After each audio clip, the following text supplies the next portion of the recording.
Before we officially begin the presentation, I would like to start with a question. How many of you began your career in transaction banking? Please raise your hand. Whoa, I'm surprised. My college major might surprise you. It was the Japanese language. And my first job was actually in a cosmetic company. But thanks to TB, I've truly discovered my potential and now standing here on a global platform. It's great to be the 2024 Back Future Leaders Program, presenting the crucial topic of HR challenge in transaction banking post-pandemic. I'm Iris, representing ING Bank from Taiwan. This is our diverse project team member across the region and from different banks. And we did enjoy the interbank collaboration and cross-cultural exchange. Throughout this journey, it's very intensive, but also very impressive. Because we embrace the power of teamwork to get things done. And it is to the meaning of the leadership, and HR is also about the people. And taking this chance, I would also like to express our gratitude to Enrich, Adrian, and Diane for their mentorship and sponsorship, because their guidance keeps us aligned and moving into the right direction. And this is reflecting the core value of the knowledge sharing within the TB community.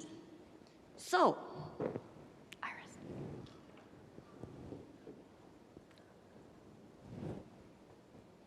Where does TB stand post-pandemic? Hybrid working has become the standard practice.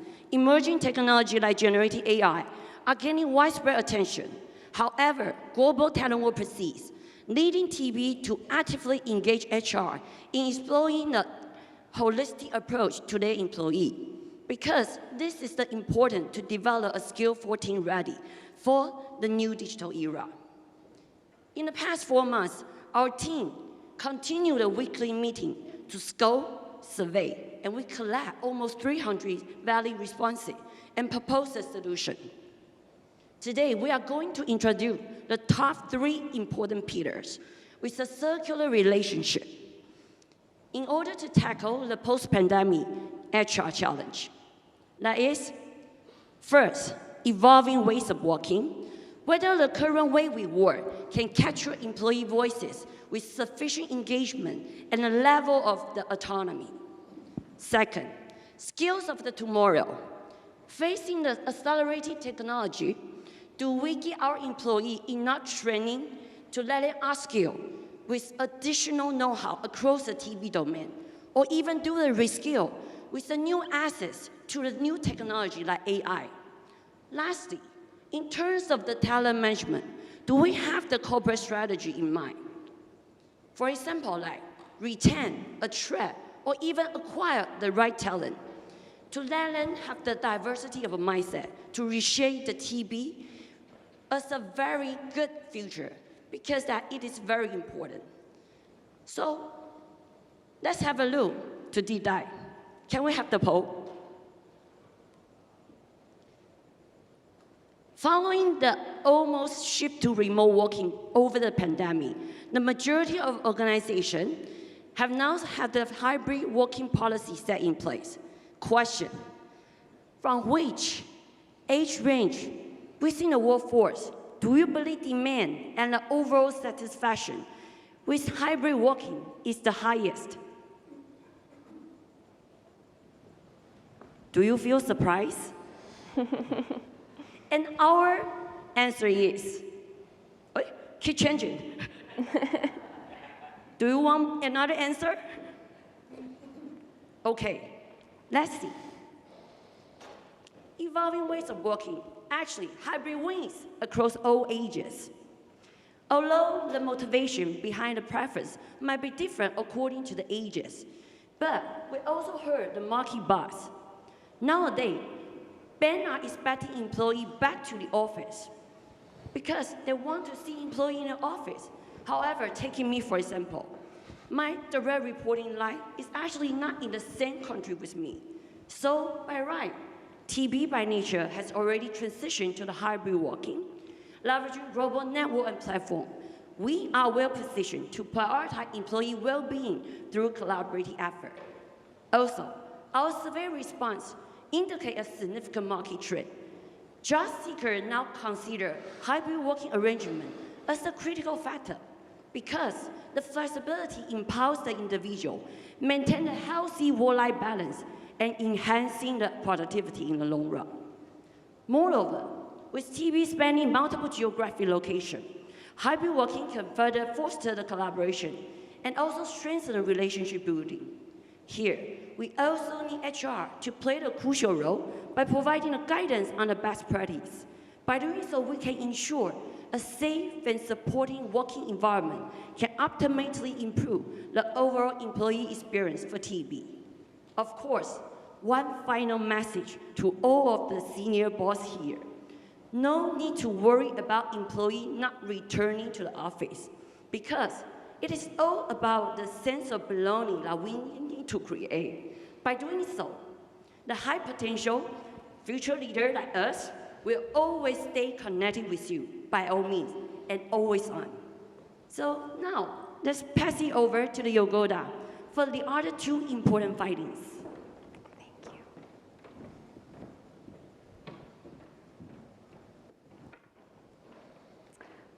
Get this out of my face.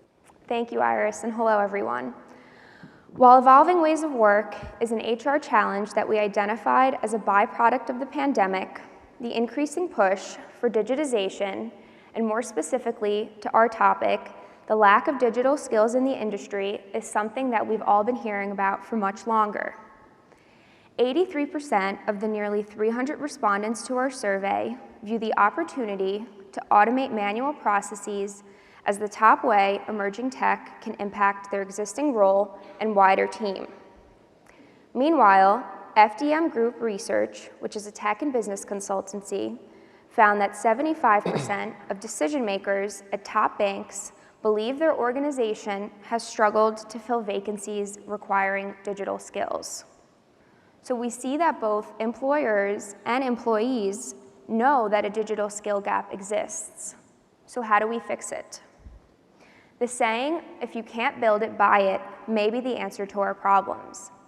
We heard from some of the sessions yesterday, like Shamir's opening on the state of the industry, and then a later panel in the day, that perhaps we should be recruiting from industries like technology, industries that typically we were not considering when considering how to fill those open roles within transaction banking and finance more generally. But perhaps we can also think about building it. Our research found that 68% of respondents to our survey say they are encouraged to upskill on emerging technology and transaction banking. And most senior leaders here and elsewhere would agree that upskilling existing workers is more cost-effective than hiring new talent. Just think about how long it takes a new hire to get access to all of the banking systems that we use every day.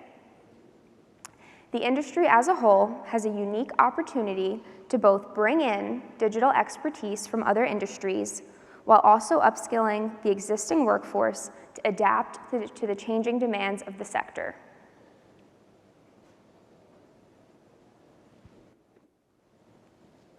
There we go. And the third challenge that we identified, and perhaps the most important one, is global talent management due to the fact of the talent and skills cliff the industry is fast approaching.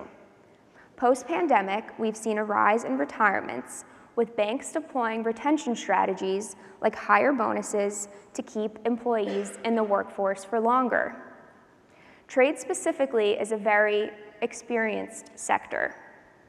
Despite our desire to continue throwing money at the problem and just knowing how passionate we all are at our jobs, we know us humans can't work forever.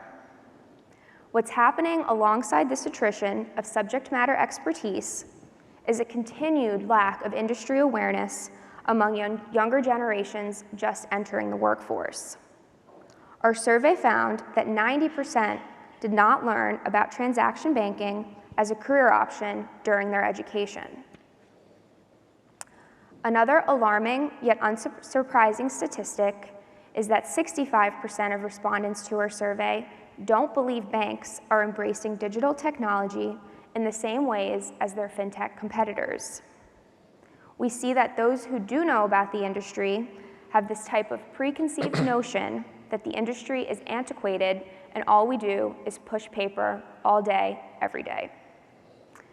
Transaction banking must embrace technology and digitization not only to upskill the existing workforce, but to also attract new talent to fill the gap that will exist as subject matter experts retire. And finally, the importance of career development should not be taken lightly when considering how to attract junior talent. The 2023 Crow Bank Compensation and Benefits Survey found that the leading turnover rationale at banks was a lack of career development. The second leading rationale was compensation. That's right, development tops compensation. I was surprised too. Clearly, promotion probability and employee retention are linked, which underscores the importance of career mobility when considering strategies to attract junior talent. I will now turn it over to Tommy to summarize our call to action when considering these 3 HR challenges that should be top of mind for everyone in today's audience.